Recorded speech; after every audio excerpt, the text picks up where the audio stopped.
اللہ الرحمن الرحیم۔ قرآن مجید فرقان حمید میں ارشاد باری تعالی ہے وَمَا أُمِرُوا إِلَّا لِيَعْبُدُوا اللَّهَ مُخْلِصِينَ لَهُ الدِّينَ۔ ترجمہ: اور وہ نہیں حکم دیے گئے مگر یہ کہ وہ عبادت کریں اللہ تعالی کی اخلاص کے ساتھ۔ اس دنیا کائنات میں وہ شخص بڑا خوش نصیب ہے جسے ایمان نصیب ہو گیا۔ اس کے بعد کلمہ طیبہ پڑھ کر اگر اسی شخص کو اخلاص بھی اللہ عطا کر دے اور وہ ہر معاملے میں مخلص ہو جائے تو دنیا کی کوئی نعمت اور دولت اس کا مقابلہ نہیں کر سکتی۔ اس کے برعکس اگر وہ اخلاص کی دولت سے محروم ہے، وہ شخص دنیا اور آخرت میں ناکام ہو گیا، برباد ہو گیا۔ ہمیشہ دل کو دیکھا کریں، جتنی ہم نیکیاں کرتے ہیں کیا یہ اللہ کے لیے کرتے ہیں یا دکھلاوے کے لیے؟ ہم یہ بات اچھی طرح جانتے ہیں کہ اگر ہم کو معلوم ہو کہ جس شخص پر ہم احسان کرتے ہیں وہ دل سے ہمارا خیر خواہ نہیں، اس کے دل میں ہمارے بارے میں سچائی اور اخلاص نہیں، تو ہم ایسے شخص کو پسند نہیں کریں گے۔ جو شخص محض ذاتی مفادات کے لیے ہم سے تعلق رکھے، ہم اسے کبھی احترام کی نظر سے نہیں دیکھیں گے۔ اسی طرح اللہ تعالیٰ بھی صرف اور صرف اس شخص سے محبت اور عقیدت رکھتا ہے جو خالصتاً اس کی رضا جوئی اور اخروی ثواب کے لیے نیک اعمال کرے۔ تمام اعمال و اخلاق کی جان اور بنیاد اخلاص ہے۔ بظاہر بہت ہی خوشنما عمل عدم خلوص کی وجہ سے رد کر دیا جاتا ہے اور بسا اوقات معمولی سا عمل خلوص کی وجہ سے بے پناہ قدر و منزلت اور اجر و ثواب کا باعث بن جاتا ہے۔ سامعین محترم، نیک عمل کرتے ہوئے کبھی غیر کی خوشنودی اور تقرب کی خواہش کو قریب نہ آنے دینا، وگرنہ ساری محنت برباد ہو جاتی ہے۔ عبادہ بن صامت رضی اللہ تعالی عنہ کے پاس ایک آدمی آیا اور کہنے لگا کہ میں نماز حکم الہی سمجھ کر پڑھتا ہوں اور ساتھ میں یہ بھی چاہتا ہوں کہ لوگوں میں میری تعریف کی جائے۔ صحابی رسول جنہوں نے نبی اکرم صلی اللہ علیہ وآلہ وسلم سے اخلاص سیکھا تھا، انہوں نے جواب دیا، اگرچہ تو نماز اللہ کا حکم سمجھ کر پڑھتا ہے لیکن ساتھ یہ بھی خواہش رکھتا ہے کہ لوگ تجھے اچھا سمجھیں، اللہ تیری عبادت کو ضائع کر دے گا کیونکہ اللہ شراکت کو پسند نہیں کرتا۔ عظیم صحابی رسول کا فرمان عین قرآن و حدیث کے مطابق ہے۔ اللہ تعالی حد درجہ پاکیزہ اور غیرت والے ہیں، 1% بھی غیر کی شرکت پسند نہیں کرتے۔ اخلاص ایک ایسا راز ہے کہ اللہ کے علاوہ کسی کو معلوم نہیں ہوتا، حتیٰ کہ فرشتے نہیں جانتے، شیطان بھی بے خبر ہے، ہوائے نفس کا دخل بھی نہیں ہوتا اور دنیا داری بھی نہیں جانتے، دنیا دار یہ جانتے نہیں کہ اس میں کتنا اخلاص ہے۔ دعا ہے کہ اللہ ہمیں اخلاص نصیب فرمائے۔ جو ہمارے اور اللہ کے درمیان راز ہے، اللہ اس کی حفاظت کرنے کی توفیق عطا فرمائے۔ کتاب و سنت سے معلوم ہوتا ہے کہ جب کوئی شخص عمل کرتا ہے اللہ تعالیٰ کی نظر اس کے اخلاص کی طرف ہوتی ہے۔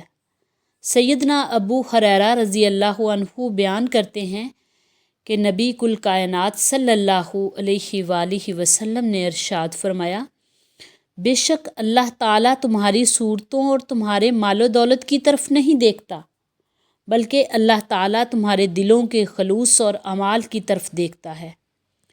صحیح مسلم کی ایک اور روایت میں ہے کہ رب تمہارے جسموں کی طرف نہیں دیکھتا، لا ینظر الی اجسامکم۔ اس روایت کی روشنی میں ہم سب کو اپنے اعمال کا جائزہ لینا چاہیے کہ نیک عمل کرتے ہوئے ہماری توجہ کس طرف ہونی چاہیے۔ اگر نیکی کرتے وقت دل درست نیک کردار اور اخلاص والا ہے تو اللہ تعالیٰ کی رضا، رحمت اور بخشش حاصل ہوگی، اور اگر دل میں اخلاص نہیں بلکہ دل دنیا داری کے مفادات میں اٹکا ہوا ہے، اخلاص سے خالی ہے، تو سمجھ لیں کہ آپ کا کوئی عمل شرف قبولیت حاصل نہیں کرے گا، کیونکہ بارگاہ ربانی میں حسن کی بنیاد پر قبولیت نہیں ملتی، نہ ہی اعلیٰ نسب کی وجہ سے قرب و قبول کے شرف سے نوازا جاتا ہے، بلکہ قبولیت قرب اور پسند کیے جانے کا صرف ایک ہی معیار ہے کہ دل میں صرف اسی کے لیے جگہ ہو اور عمل کرتے ہوئے اخلاص اس قدر واضح ہو کہ سوائے اس کی خوشنودی کے کوئی جذبہ اور مقصد نظر نہ آئے۔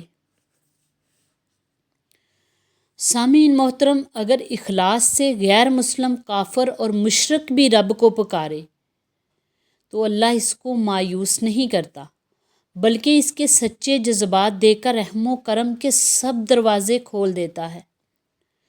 بندہ جب اللہ سے مخلص ہو جائے، چاہے کافر اور مشرک ہی کیوں نہ ہو، اللہ اس کی آواز کی قدر کرتا ہے، اس کی پکار کی قدر کرتا ہے۔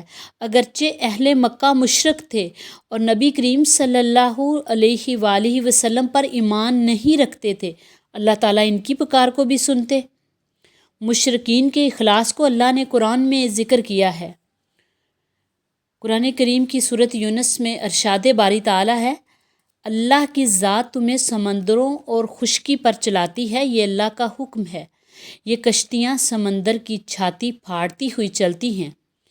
یہ مشرکین جب ان کی کشتیاں سمندر میں خوشگوار حالات میں ہوتی ہیں تو بڑے خوش ہوتے ہیں، اچانک طوفان آ جاتا ہے اور موجیں بکھر جاتی ہیں اور وہ لہروں میں پھنس جاتے ہیں، پھر اخلاص سے اپنے اللہ کو پکارتے ہیں، اللہ ایک مرتبہ ہمیں نجات دے دے، تیرے سوا کوئی نجات نہیں دے سکتا، اگر تو ہمیں اس عذاب سے بچا لے گا ہم تیرے شکر گزار بندے بن جائیں گے اور تیری عبادت میں کسی کو شریک نہیں کریں گے۔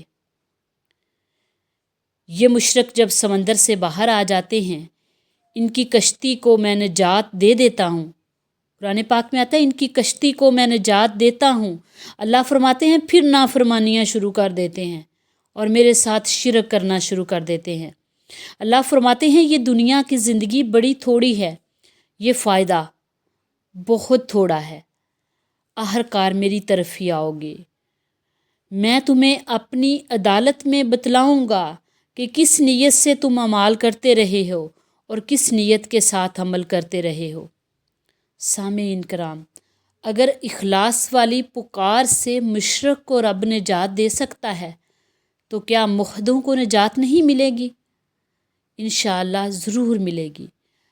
ابو جہل کی اسلام دشمنی سے کون واقف نہیں، اور یہ ساری زندگی اللہ کے نبی کو تکلیفیں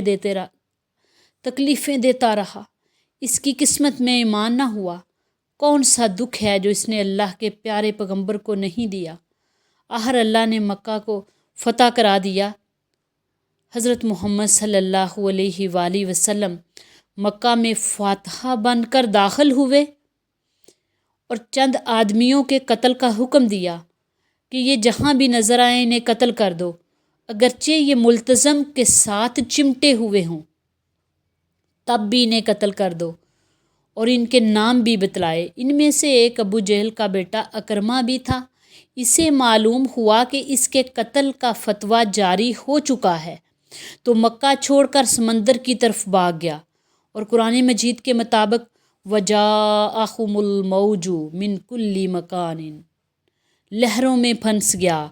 انہوں نے سارے بتوں کو مدد کے لیے پکارا مگر کوئی فائدہ نہ ہوا، لات، منات اور عزا کو پکار کر دیکھ لیا، کشتی کا ملا پکار اٹھا، اب صرف اللہ کو خالص اخلاص کے ساتھ پکارو، پورے خلوص کے ساتھ پکارو، اب لات اور منات کو چھوڑ دو، تمہارے الہ کچھ نہیں کر سکتے، اگرچہ تم ان کی عبادت کرتے ہو، جب اللہ کو پکارا کہ اللہ تجھے ہم سچائی اور خلوص کے ساتھ پکارتے ہیں، تو کشتی کنارے آ لگی۔ اکرمہ مسلمان ہونے کے بعد فرماتے ہیں میں نے دل میں سوچا اور اپنے کشتی والے ساتھیوں کو یہ سمجھانے لگا کہ جو رب مصیبت میں بچا سکتا ہے تو خوشی میں اور فراوانی میں اسے ہی پکارنا چاہیے۔ تاہم اکرمہ مسلمان ہو گیا۔ جو بات میں کہنا چاہتی ہوں وہ یہ ہے کہ جب بے دین مشرک کی اللہ دعا رد نہیں کرتے تو ہماری دعا کیسے رد ہوگی؟ آج ہماری دعا کیوں قبول نہیں ہوتی؟ کیونکہ ہمارا اخلاص کمزور ہے۔ ہمیں غور کرنا ہے۔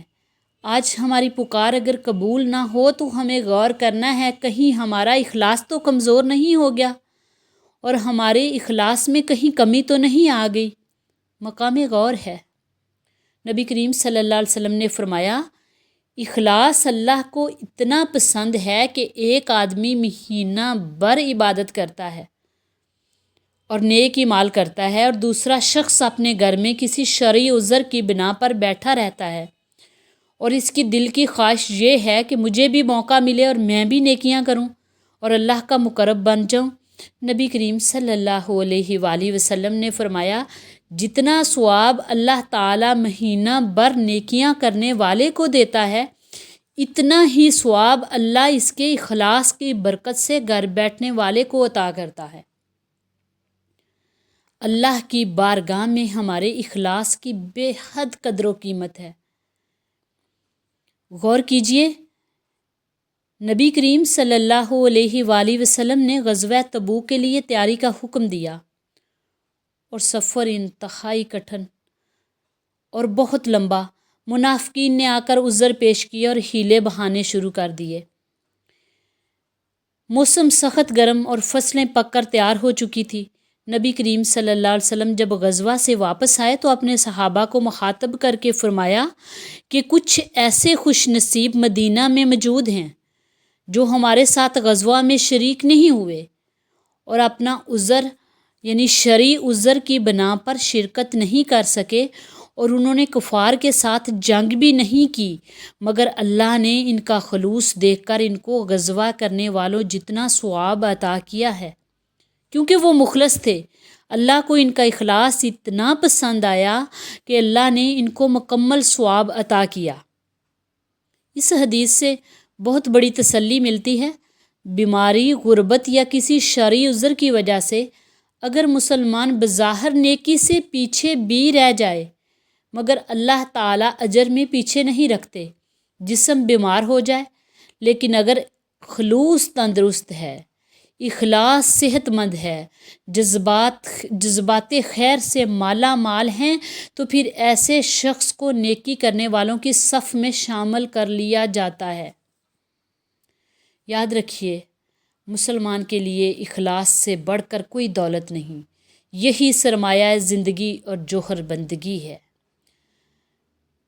اخلاص سے بڑھ کر کوئی نیکی نہیں، اخلاص ہی سرمایہ زندگی اور جوہر بندگی ہے۔ اللہ ہمیں اخلاص کی دولت سے مالا مال فرمائے، آمین۔